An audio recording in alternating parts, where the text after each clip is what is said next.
So, Manchester United have won 12 consecutive home games in a row. That's the first time since Sir Alex Ferguson, and Erik Ten Hag is cooking. He's got us into our first cup final, because obviously he did the Europa League final, but domestic cup final since 2017. He's only been here 6 months. To think that Ten Hag inherited the worst Manchester United squad there had been in like 32 years or something, the worst dressing room, the most toxic dressing room ever.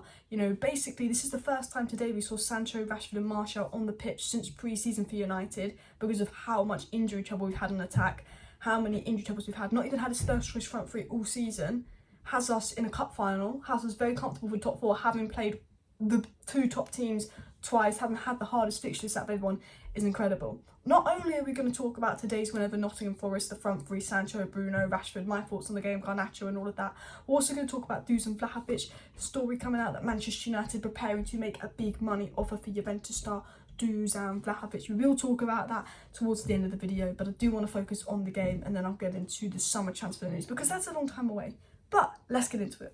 So, I think Erik Ten Hag is doing a fantastic job. I liked how Lindelof played CDM, Sancho played as a 10. I thought that front four of Sancho, Rashford, Martial, Bruno is our best front four when ticking. They link up so well, they flow so well together. That's the first time we've seen them all together, which is absolutely mad. I still think Sancho's a right winger and Bruno's a 10, but I like that Ten Hag's experimenting, and I get why Ten Hag's experimenting because, you know, because how thin we are in midfield with Eriksen's injuries. Like, let me see what, you know, Lindelof can do at DM. Let me see what Sancho can do at Cam, so I can maybe rotate Bruno and Casemiro, which are the two players we can't really rotate this season, so I like that. I personally say play Sancho on the right. But I do say, like, looking at that game, I think the subs really did have an influence on that game. And I do think the subs really kind of did change the game in that aspect. I'm so happy to see Jadon Sancho back. Didn't do much, but was involved. Looked fine, you know, looked okay. You know, Rashford and Martial were involved in the goal. Sancho wasn't. But he looks pretty solid, to be fair. I think he's going to be rusty. It might take time to gel back. I don't know if he's going to go like Rashford and just boom and explode. But he looks comfortable on the ball. He's a techie player, some good 1-2, some intelligent play. He kind of links up quite well with the squad. He's an intellectual player. And I'm just so happy to have Sancho back. And I love that all the fans are behind him and not giving him stick. Because I think with Sancho, it's about confidence. Give him time to be back. I love how he was smiling. I love how Ten Hag and Sancho are looking at each other and smiling, because it really annoyed me that with these fake reports coming out that Sancho was a troublemaker and all of that. And it's like, no, Erik Ten Hag likes this guy. Erik Ten Hag trusts this guy. And I trust Ten Hag. And if Ten Hag sees something in Sancho, then I see something in Sancho. Now, I've always seen something in Sancho because look how good he was at Dortmund. We saw bits of it in pre-season, bits of it under Ragnick, not consistent. There's always been a baller in Sancho. And to see him smiling, it's just brilliant. I have to say that moment, that picture of them front three all coming on, Rashford, Martial, Sancho, it was cold. You know, that's the first time we've had all our attackers fit all season.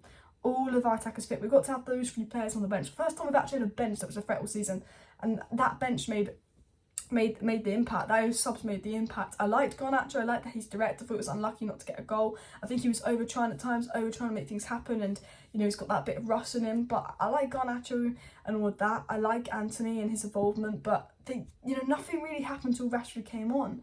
And I do think we're quite reliant on Rashford in attack. He comes on, gets 2 assists, involved in both goals. We're so reliant on Rashford in attack that if something happens to Rashford, the goals feel like they're going to dry up. And I think that's the only fear of, we need to get those other attackers really fit and firing on the goals. Martial got the goal. I'm sure Sancho will. I'm sure Anthony will go. I'm sure Garnacho will go. But I still think we're so reliant on Rashford in attack. We just don't really score without Rashford. I think that is the only negative. It's positive for Rashford. I think he's got 11 goal contributions his last 10 games. It's just absolutely unstoppable and brilliant. And fair play to Marcus Rashford, bloody fantastic. But I feel like we are reliant on him. Now, a player that I thought was really good today, my man of the match, is actually Bruno Fernandes. I thought his passing was brilliant. I think he gets so much stick from the United fan base. Didn't get a goal assist again today, but was man of the match. How many times this season has Bruno not got goals or assists and been man of the match? You know, Ten Hag's got him to be a team player, passing, involved in everything. Most key passes in the game, you know, creating things, the little 1-2 taps, the intellectual play on the right. As a 10, Bruno's such an intelligent player. Bruno's such a good player. And any Man United fan that does not rate Bruno Fernandes has an agenda. Yes, he gives the ball away. Yes, he's frustrating. Yes, he moans. But if you do not like Bruno Fernandes, then you do not know football, because he's an absolutely fantastic player. And without him, we'd have been dried up. He is one of our best ever January signings. Not just goals and assists, influence on the game, leadership, intellectual play, makes things happen. Bruno Fernandes is incredible. He was my man of the match today. What a solid performance. Casemiro solid as well. Fred really, really good. Iffy, a little bit slow in the first half, but Fred's got 4 goals this season. Now Casemiro's playing. Fred's all of a sudden get higher up the pitch. We're seeing the best of Fred next to Casemiro, because McTominay, Fred had to play as a DM with McTominay. Fred couldn't go forward and have his influence on the edge of the box and press and win it back in good areas, which is his strength. We saw him do it a little bit under Rangnick. Fred was actually one of the few players that was good under Rangnick. And we see next to Casemiro really getting the best out of Fred. Fred's looking a lot better next to Casemiro, and I quite liked that. You know, the midfield three at the end was Sancho 10, Fred CM and Lindelof as DM. We could obviously try that 5-0 in aggregate, but I think it worked. Now, most importantly, guys, we are in the final, Manchester United in the Cup final, and Newcastle was going to be a difficult game. I'm annoyed that Bruno Guimaraes isn't suspended for that, and the annoying thing is Newcastle have 3 games between now and then, or we have 7 games between now and then, which is, it's going to be difficult for us.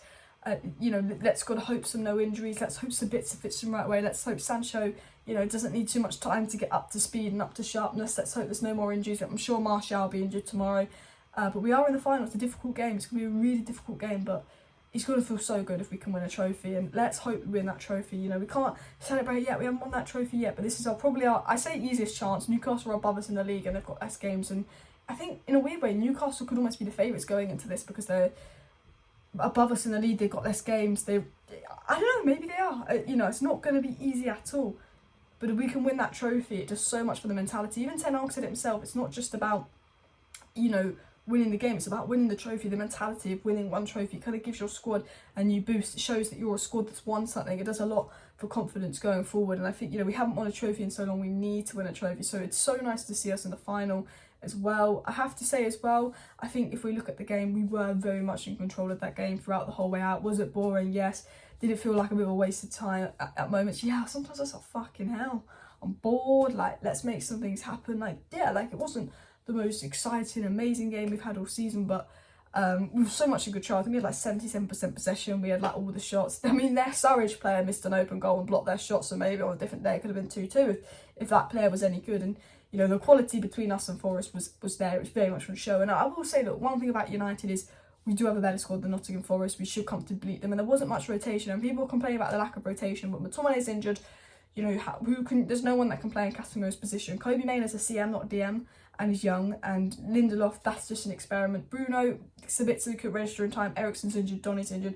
No one can play in Bruno's role. That midfield three had to play. You know, Lissandro Martinez and Varane have had a week's rest, so I understand why they would play. Wamsak has to play because there's no Delo. Luke Shaw hasn't played the last 2 games, so he's had a week's rest, so that's fine. Rashford got rested, which is good.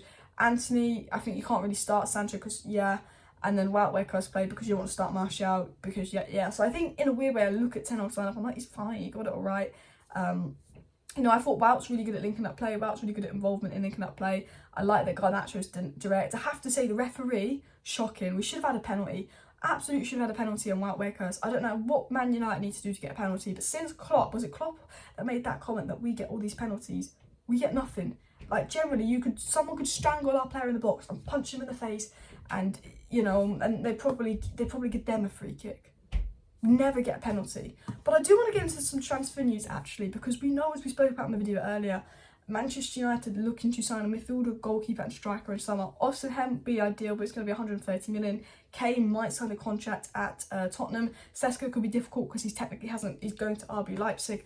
Ivan Toney is the betting gamble. I do think Vlahovic is the one to keep an eye on, and it has been reported from decent sources in Italy that Manchester United are preparing to make a big money offer for Juventus star Dusan Vlahovic in the summer.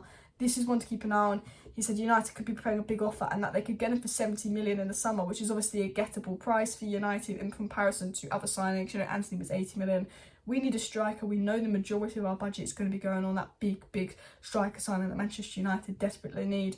And I think, you know, 70 million is a pretty realistic price. I think there will be competition from Real Madrid and other sides. Chelsea will probably go in and sign him.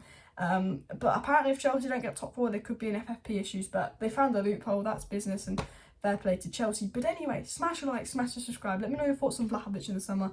Thought I would cover that because I feel like, you know, it's a second leg. No one's that bothered. But I thought I'd talk about the match. But I thought I might as well include a bit of transfer news in the match vlog, in the match reaction as well, to make it more interesting. Smash a like, smash a subscribe. Thank you for watching. See you next time. Bye.